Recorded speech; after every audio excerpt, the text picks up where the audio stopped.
La peinture, c'est une musique fixée, c'est-à-dire que c'est un mouvement fixé. Soit c'est vivant, soit c'est mort. Si c'est vivant, c'est que c'est inégal. Ça veut dire que dans la nature, tout est inégalité. Il n'y a pas d'égalité, ça n'existe pas.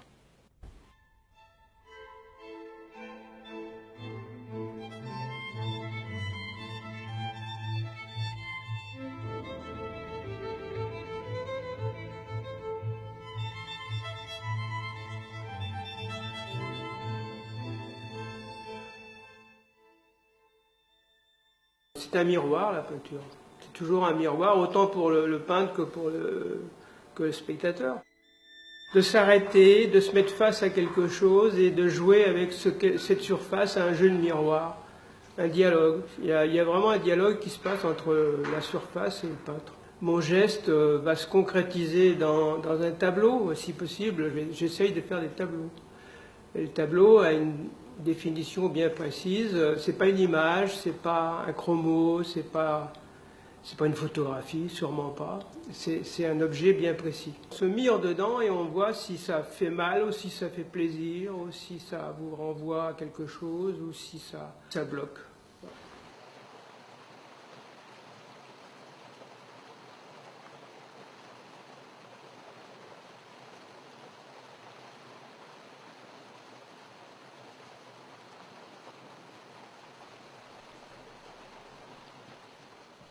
Une partie de ma peinture, de mon travail, c'est justement d'amener en ville le sentiment de la nature. Ah oui, ça absolument, j'y crois. Mais évidemment pas en amenant une photographie des aspects, mais en essayant de retrouver l'esprit véritablement d'une nature forte, authentique, qui peut apporter beaucoup aux citadins. Et il faut lui amener effectivement une vision grande de la nature, qui est au-delà du format. Et souvent, on voit dans ces dernières peintures, on voit il y a une espèce d'explosion. On a l'impression, on est perdu. Je pense que parfois, si on ne connaît pas vraiment le problème de la peinture, on est perdu dans ces toiles parce qu'effectivement, il n'y a évidemment aucune focalisation. Je m'acharne justement à ne pas focaliser, donc à ne pas décrire, donc vraiment à pulvériser tout l'ensemble. Ce n'est plus qu'une espèce d'explosion générale qui exprime un peu cette explosion qu'il y a dans la nature. Je pense que la nature, c'est un immense maelstrom.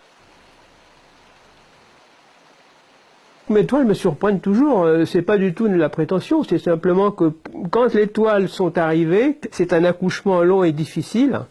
Pour moi, les toiles travaillent. Une fois qu'elles sont mises au jour, qu'elles sont nées, elles travaillent. Eh ben, elles sont à la disposition du regard.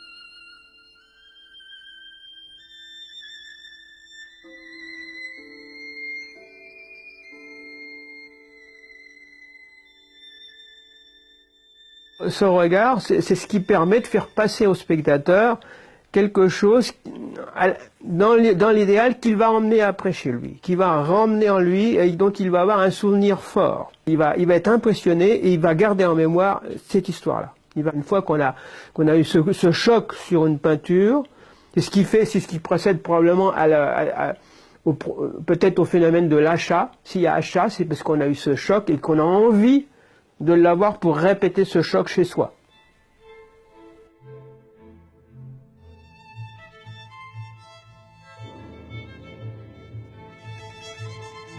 L'exposition sert justement à tester l'impact qu'on a essayé de mettre dans les toiles sur le spectateur, puisque c'est soi-disant une œuvre d'art, il doit y avoir une résonance qui fait que on voit si l'œuvre résonne sur l'œil, l'esprit du spectateur.